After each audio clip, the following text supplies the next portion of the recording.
Кореяда бир балага 1 айлык жетпей, үстүнө кредит алып, нерв менен багышат десем ишенесиңерби? Ошон үчүн көптөр бала алууда болбой калышты. Эми мен өзүмдүн баламдын 1 айлык расходун сиздерге эсептеп берейин. Эң кымбаты бул пилатес, жеке машыктыруучу менен машыгат.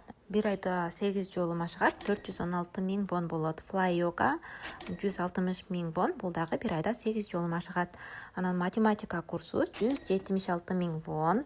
Андан кийин английский курсу бар 184 000 вон. Жеке уюлдук телефон көтөрөт. Буга төлөм акысы 80 000 вон болот. Андан тышкары көзгө көрүнүктүү расходдун бири бул жеке медицина страховкасы 120 000 вон. Ошентип 1 айдагы жыйынтыгы 1136 000 вон, кыргызча айтканда 72 200 сом болду.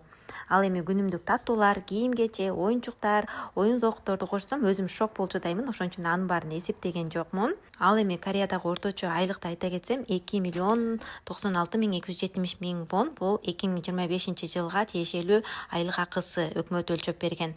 Башкача айтканда 132 000 сом болот. Бул айлыкты укканда мага ишендиңерби, 1 айлык 1 балага жетперине. Корея дүйнө жүзү боюнча балдарга эң көп акча расходтогон өлкөлөрдүн бирине кирет. Чынында эле айлык акысы жетпей, соода сатык менен, же болбосо кошумча акча тапканга аракет кылышат. Такыр болбосо аягында кредит менен балдарын ушинтип багышат. Ал эми сиздер кайсы өлкөдө жашайсыңар, канча балаңар бар, айлык акыңар балаңарга жетеби, кандай курстарга жибересиңер? Мага да кызык, сөзсүз комментарийге жаза кетсеңиздер.